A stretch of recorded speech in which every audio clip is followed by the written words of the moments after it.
السلام عليك يا أبا عبد الله.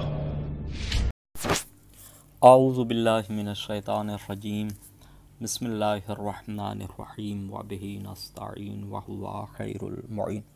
ناظرین کرام السلام علیکم ورحمۃ اللہ وبرکاتہ. کربلا ٹی وی میں خوش آمدید. ناظرین، ہماری گفتگو چل رہی تھی یمانی کے بارے میں، اور امام صادق علیہ السلام کی روایت کے مطابق یمانی کا آنا یہ امام زمانہ علیہ السلام کے ظہور کی حتمی علامات میں سے ایک علامت ہے.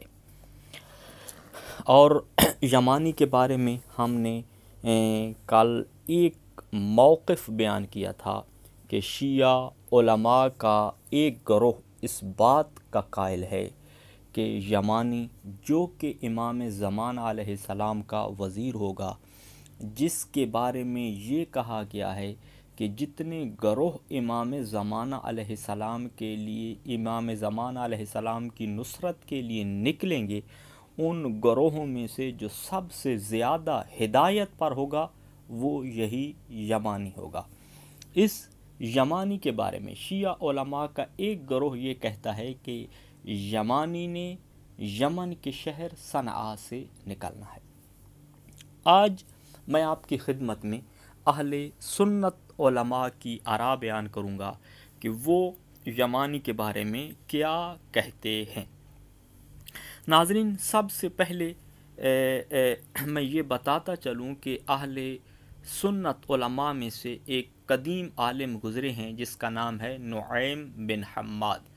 یہ بخاری کے استاد ہیں. صحیح بخاری والے جو بخاری ہیں یہ بخاری کے استاد ہیں، اور بخاری نے اپنی صحیح بخاری میں روایات کا ایک حصہ نعیم بن حماد سے لیا ہے.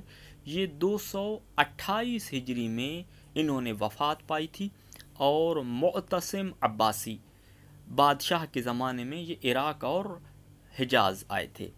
تو یہ کہتے ہیں کہ جی یمانی کا جو نام ہوگا وہ صالح بن عبداللہ.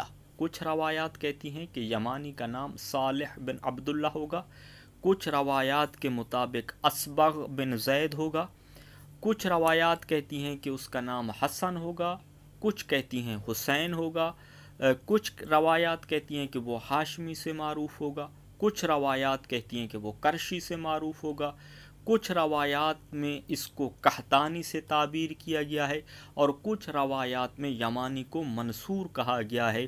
اور پھر آخر پہ نعیم بن حماد کہتے ہیں کہ یہ اتنے عظیم مقام پہ فائز ہوگا کہ یمانی کو روایات میں اخو مہدی کہا گیا ہے، کہ یہ امام زمانہ علیہ السلام کا بھائی ہے.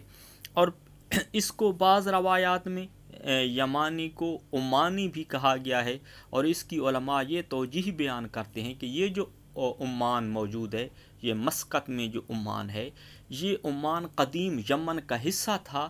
تو یمانی نے چونکہ عمان سے نکلنا ہے، ایک رائے یہ بھی پائی جاتی ہے، تو اس کو عمانی کہا گیا ہے.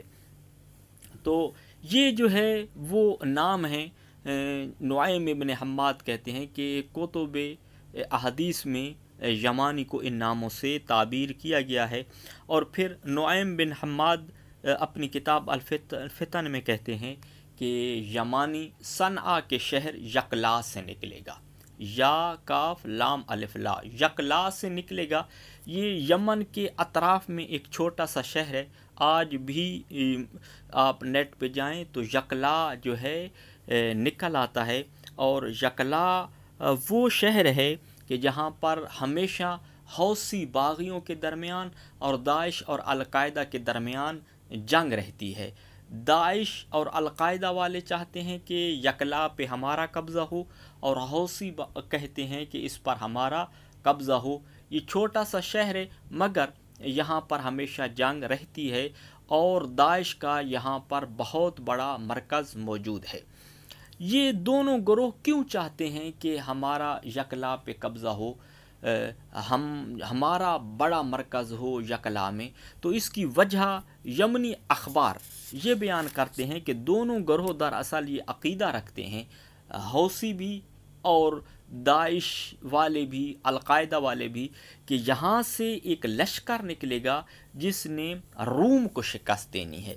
وہ کہتے ہیں کہ پیغمبر اسلام صلی اللہ علیہ وآلہ وسلم کی روایات سے پتہ چلتا ہے کہ یہاں سے ایک لشکر نکلنا ہے جس نے روم کو شکست دینی ہے۔ اور ناظرین، آپ جانتے ہیں کہ جب بھی روایات میں روم کا لفظ استعمال ہوتا ہے تو روم سے مراد یہ مغربی طاقتیں مراد لی گئی ہیں، یہ امریکہ وغیرہ، یہ طاقتیں جو ہیں وہ مراد لی گئی ہیں۔